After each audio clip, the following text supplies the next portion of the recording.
Asante, asante sana. Nichukue fursa hii tena kuwasalimu katika siku ya leo, na namshukuru Mungu kwa umbali huu ametuleta, ametulinda, ametuhifadhi, ametuongoza hadi tumefika siku ya leo. Sifa na shukurani simurudie, maana hakuna mwingine kama yeye, na kama sio Mungu aliyekuwa upande wetu wakati maadui walipotuinukia, basi maadui wangetuangamiza na kutupoteza. Lakini kwa sababu ya rehema rehema ya Mungu, ndio maana nasema katika Zaburi 34 mstari wa 7 kwamba malaika wa Mungu wazingira wamchao Mungu na kuwaokoa. So the angels of the Lord, kwamba malaika wa Mungu wametuzingira na wametuokoa katika shida na changamoto na majaribu mbalimbali ambayo tumepitia katika dunia hii. So leo ningependa tuweze kusungumzia unabii, na unabii tunaenda kusungumzia sanamu ya mnyama, the image of the beast. Sanamu ya mnyama, the image of the beast. Ningependa niweze kufanya ombi, nikwisha kufanya ombi ndio tuweze kuingia katika somo na Mungu aweze kutubariki. Tunaomba. Mungu aishie mahali pa juu mbinguni, asante kwa sababu ya siku ya leo. Umeona ni fema tuweze kufika siku ya leo. Umetuhifadhi, umetulinda. Sifa na shukrani sikurudie, maana wastahili. Tunapoingia katika somo hili, tuomba utuongoze, mapenzi yako yatimie katika Kristo, tumeomba na hata kuamini. Amina. So, ningependa tuweze kusungumzia sanamu ya mnyama, na tuelewe kwanza kwamba ndani ya unabii Mungu ametumia mifano. Nataka nisome katika kitabu cha Hosea 12 mstari wa 10, ambayo inasema, tena nimenena na hao manabii. Mungu anasema kwamba tena amenena na hao manabii, nami nimeongeza maono. Mungu anasema ameongeza maono, na kwa utumishi wa manabii nimetumia mifano. Na kwa utumishi wa manabii Mungu ameweza kutumia mifano. So katika unabii Mungu ametumia mifano. So tunapoingia katika unabii, tunaposoma tunaona kwamba hiyo ni mifano ambao Mungu ametumia.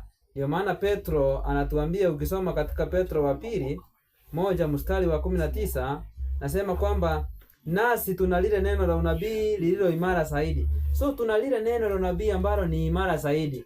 Inaendelea kusema, ambalo mkiliangalia kama taa ing'aayo mahali penye giza, mwafanya vema.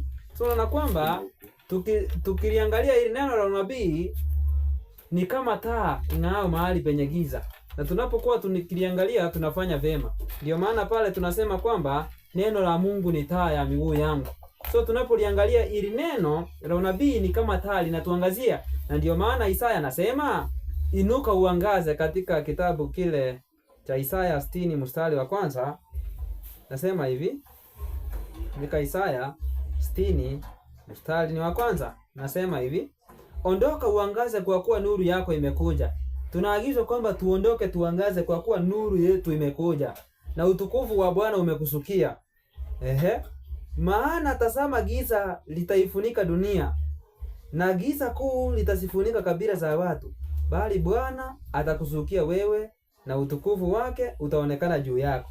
So unaona kwamba bali Bwana atatusukia sisi na utukufu wake utakuwa juu yetu. Kwa nini? Kwa maana kuna giza nene linaloijia dunia, na ili giza sio giza la usiku, bali watu watakuwa katika giza la kiroho. Watu watakuwa hawatambui lilo jema lilo baya. Watakuwa kama kipindi kile cha Nuhu, wakati Mungu anasema kwamba, ukisoma katika Mwanzo ile 6 mstari ule wa 5, kwamba kila wazo ambalo mwanadamu analiwaza ilikuwa baya siku zote majoni pa Mungu. Hicho ndicho kipindi tunaenda, hicho ndio kipindi cha giza ambacho kinazungumziwa. Ndio maana ili neno la unabii, wale ambao watakuwa wamesoma unabii watakuwa wanaongozwa na unabii utakuwa unawaelekeza, itakuwa kama nuru kwao. Na tukijua, inatupea principle kwamba, aje turudi pale, kwamba na mkijua kwamba, nasema hivi verse 20, hapo ni katika kitabu hicho cha Petro wa pili 1 mstari wa 20, mkijua neno hili kwanza, ya kwamba hakuna unabii katika maandiko upatao kufasiriwa kama apendavyo mtu fulani. So unabii hatuwezi tukaweka tafsiri zetu, hatuwezi tukafasiri vile sisi tunangependa iwe, bali tunapea Biblia nafasi kubwa ikitafsiri. Huo ndio unabii ambao Mungu ameweka katika maandiko. Na mifano hiyo Mungu anasema hivi katika kitabu cha Amosi. Nataka nisome mafungu mawili ndio tuingie sasa katika somo letu. Amosi 3 mstari ni ule wa 7, inasema hakika Bwana Mungu hatafanya neno lolote bila kuwafunulia watumishi wake manabii siri yake.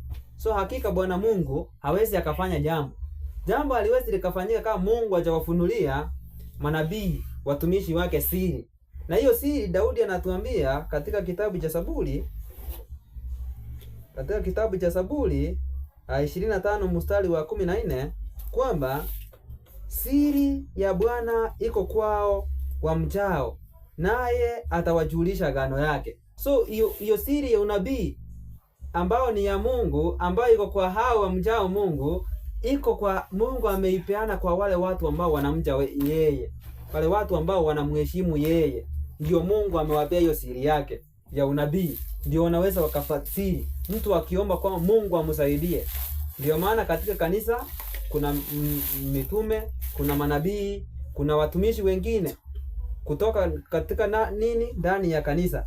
So leo ningependa tuweze kusungumzia sanamu ya mnyama. Na sanamu hii ya mnyama tunaenda kuipata katika kitabu cha Ufunuo, maana Mungu ameweka unabii ndani ya Biblia. Katika kitabu cha Ufunuo 13 tuanzie mstari wa 11. Inasema hivi: kisha nikaona mnyama mwingine akipanda juu kutoka kati ya nchi, naye alikuwa na pembe mbili mfano wa mwana kondoo, akanena kama joka. So unaona kwamba Mungu ametumia mifano akisema kwamba Yohana anasema akaona mnyama mwingine akipanda juu kutoka katika nchi. So Yohana kuna kitu ambacho anaonyeshwa, na Mungu angeandika Biblia hii katika ile mantiki yake halisia kwamba inataja mtu fulani, basi Biblia hii, maana wale ambao wanazungumziwa ni watu ambao wako na mamlaka katika nyanja mbalimbali za serikali, Biblia hizi hatungekuwa nazo. Lakini kwa sababu ya hekima ya Mungu, ndio maana anatumia mifano akisema kwamba kisha nikaona mnyama mwingine, anatumia mnyama. So mnyama maana yake nini? Kuangalia ndani ya Biblia. Nataka nisome katika kitabu cha Danieli. Maana ndani ya Biblia tumepewa principle kwamba huku kidogo ukisoma Isaya 28 mstari wa 10 na usome katika kitabu ni kile cha Mhubiri 7:27. Lazima tuweze kuleta jumla. Tukiguza huku kidogo na huku kidogo, tuweze kuleta jumla, tuweze kupata maana halisia ya andiko. Nataka nisome katika kitabu ni cha Danieli 7 na mstari ni ule wa 23. Inasema akanena hivi: huyo mnyama wa nne atakuwa ni ufalme wa nne juu ya dunia, utakuwa mbali na falme nyingine zile zote, nao utakula dunia yote na kuikanyaga na kuifunja vipande. So unaona kwamba maana ya mnyama ni ufalme. So tunapozungumzia kisha nikaona mnyama mwingine, anaona kwamba kuna ufalme ambao unainuka katika dunia. Unaona, anaona kwamba ufalme unainuka katika dunia. Na anasema hivi, turudi katika hiyo Ufunuo 13 mstari wa 11. Anasema hivi: akapanda kutoka katika nchi, naye alikuwa na pembe mbili mfano wa mwana kondoo, akanena kama joka. So unaona kwamba huyu ni mnyama ama ni serikali ambayo inainuka kutoka nchi. Ndani ya Biblia kuna nchi ama Kiingereza inaita coming out of the earth ama out of the wilderness, kuashiria kwamba huyu ni mnyama ambaye anainuka. Maana ndani ya Biblia kuna unabii wa Biblia kuna kuzungumzia mnyama akipanda kutoka katikati ya maji mengi, ama mnyama akipanda kutoka nchi. Yaani kupanda kutoka nchi na kutoka maji mingi ni opposite ya hiyo ambayo inazungumziwa. Ningependa tuweze kuzungumzia yenye kupanda kutoka katikati ya bahari, ndio tuweze kuona kinyume cha kupanda kutoka katikati ya bahari na maanisha nini. Nataka nisome katika kitabu cha Ufunuo 17 mstari wa 15. Nasema, kisha akaniambia yale maji uliyoyaona hapo aketipo yule kahaba ni jamaa na makutano na mataifa na lugha. So unaona kwamba maji mengi, hata ukisoma katika Isaya 17 mstari wa 12 nasema ngurumo za watu za maji mengi na nguruma kama mataifa. So unaona kwamba watu wengi wananguruma kama maji. So kinyume cha maji ni nchi ama ni wilderness. Ndio maana nasema huyu mnyama alikuwa anapanda kutoka kwa wilderness ama mahali hakuna watu wengi katika nchi. Huu ni ufalme ambao unainuka mahali hapa kuwa na watu wengi. Inaendelea kusema katika 13 hiyo mstari ule wa 11. Naendelea kusema hivi. Naye alikuwa na pembe mbili mfano wa mwana kondoo akanena kama choka. Unaona kwamba ana pembe mbili mfano wa mwana kondoo na akanena kama choka. So nataka tuzungumzie tuone kwamba kusema mwana kondoo ni kumaanisha nini? Maana ukisoma katika Yohana 1 mstari ni ule wa 29, Yohana anapomuona Yesu anasema maneno haya. Na kitabu cha Yohana 1 mstari wa 29 inasema hivi. Siku ya pili yake amuona Yesu anakuja kwake, akasema tazama mwana kondoo wa Mungu aichukuaye dhambi ya ulimwengu. So Yohana anapomuona Yesu anasema Yesu ni mwana kondoo achukuaye dhambi za nini? Za ulimwengu. Huyu mnyama anapoinuka ananena kama nani? Kama mwana kondoo, lakini mwishowe akanena kama nani? Kama choka. Kwani choka ni nani? Ukisoma Ufunuo 12 mstari ni ule wa 9. Nasema yule choka akatupwa, yule mkubwa nyoka wa zamani aitwaye Ibilisi na Shetani, audanganyao ulimwengu wote, akatupwa hata nje na malaika zake wakatupwa pamoja naye. So na kwamba yule joka ambaye ni mkubwa ambaye anazungumziwa pale ni Shetani. So anapoanza ule ufalme unapoinuka, unainuka ukiwa na mtazamo kama wa Kristo, lakini unamaliza kuwa na mtazamo wa nani? Wa Lucifer. Kwa nini? Mbona inafananisha Kristo na Lucifer mahara pale? Ananena kama Kristo lakini mwishowe anamaliza kuwa kama Lucifer. Ni kwa sababu hii. Nataka nisome katika kitabu cha Luka 20 mstari Luka 20 mstari 25. Nasema hivi. Akamwambia, basi sasa Yesu ndiye anajibu sasa. Basi ya Kaisari mpeni Kaisari na vya Mungu mpeni Mungu. Yesu akaseparate, akafanya utenganisho baina ya kanisa na serikali. Anasema kwamba vya Mungu Mungu apewe na Kaisari ambaye alikuwa ni mfalme wa nchi apewe zilizo zake. So hakuna siku hata moja kanisa na serikali zinapaswa kuja pamoja.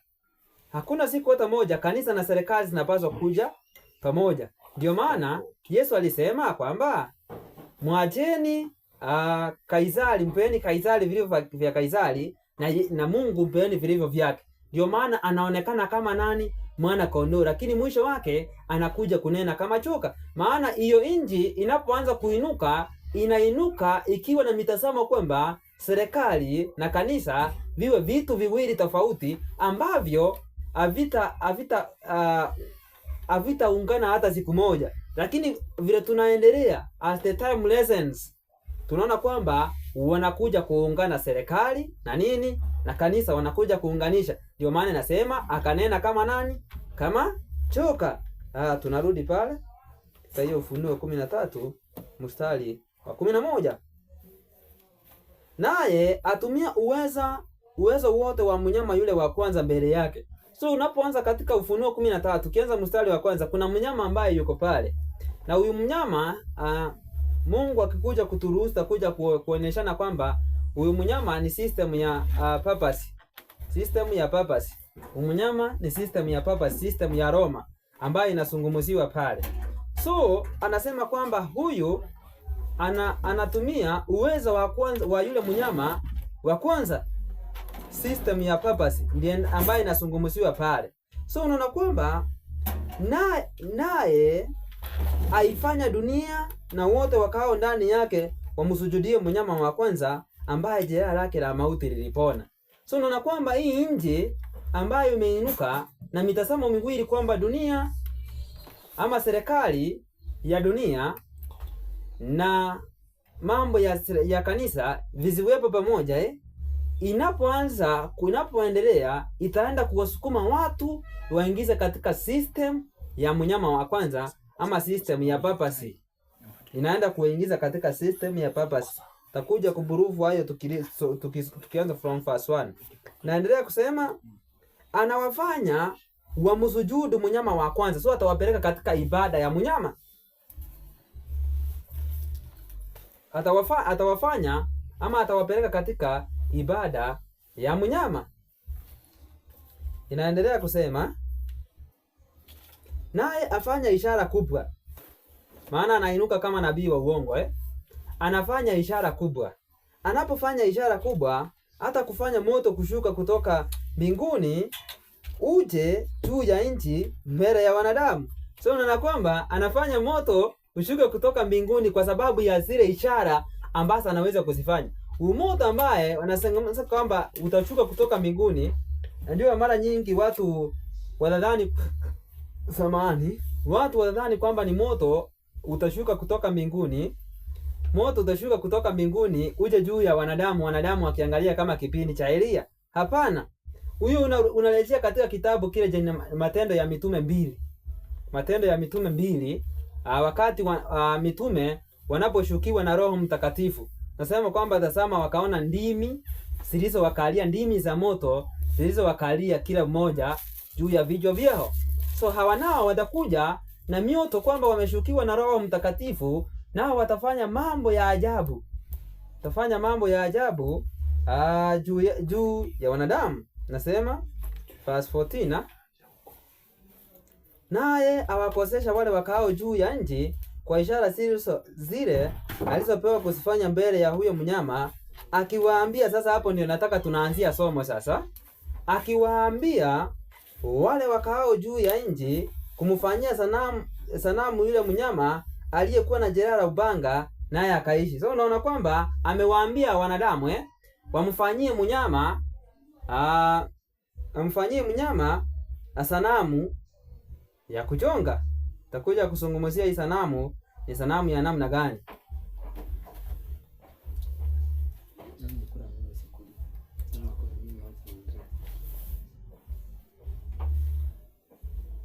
Tunaendelea. Akawaambia wakao juu ya nchi. Sasa hapo ndio nataka tuanzie. Akiwaambia wakao juu ya nchi kumfanyia sanamu yule mnyama aliyekuwa na jeraha la upanga, naye akaishi. So unaona kwamba serikali ya United States of America, serikali ya Amerika inaenda kusukuma watu wafanye sanamu ya yule mnyama. Na ili iwe sanamu ya yule mnyama, kwanza lazima tuelewe, maana sanamu lazima iwe na tabia, lazima kuna tabia ambazo itakuwa nazo saa yule mnyama wa kwanza. Maana picha yako ni wewe tu, lakini umetolewa photocopy kwingine. Ndio maana nasema yule mnyama ambaye ni system ya papacy itengenezewe sanamu, kumaanisha kwamba kama atakuwa ni katika ibada ya Jumapili, basi watakuwa katika ibada ya Jumapili. Kama atakuwa na ibada ya miungu mitatu, ibada ya Trinity, basi nao lazima wawe na ibada hiyo. Kama atakuwa anafanya ibada ya wafu, basi lazima na wao wahusike katika ibada za wafu. Kama atakuwa amechukua jina la Mungu Baba Mtakatifu, basi nao bila shaka watakuwa wamechukua jina gani? Nataka nisome katika Zaburi.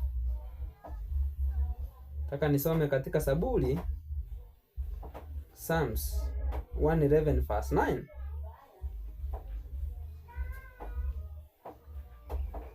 Nasema hivi, He sent redemption unto his people, he hath commanded his covenant forever, holy and reverend is his name. Hawa wakichukua jina Baba Mtakatifu, hawa watachukua jina reverend. Ndio maana nasema sanamu, wanamtengenezea sanamu yule mnyama wa kwanza ambaye ni system ya papacy. So nani anaenda kusukuma hii sanamu itengenezwe? Na lazima tukubali, maana ile system nyingine ya mnyama wa kwanza ni system ambayo ni ya kidini. Lazima pia hii sanamu yake iwe ni system ya nini? Ya kidini, ambayo inasukuma kutengenezwa na United States of America. Ndio maana tunaona Trump akisema he will bring back, ataleta kanisa back to the public square. Kila mtu atakuwa anaenda kanisa Jumapili, siku yake ambayo anapenda. So na kwamba imeanza kuandaliwa kutengeneza sanamu ya nini? Ya mnyama. Maana sanamu hii ya mnyama itakuwa, nisome verse 15, akapewa kutia pumzi katika ile sanamu ya mnyama, hata ile sanamu ya mnyama inene, na kuwafanya hao wote wasioisujudu sanamu ya mnyama wauawe. Unaona kwamba Amerika inaenda kupea sanamu ya mnyama hii nguvu. Hata hiyo sanamu iwe na political power, political voice. Yaani inaweza kwa Kiswahili sijui nitawekaje hiyo point ili kwamba waweze kufanya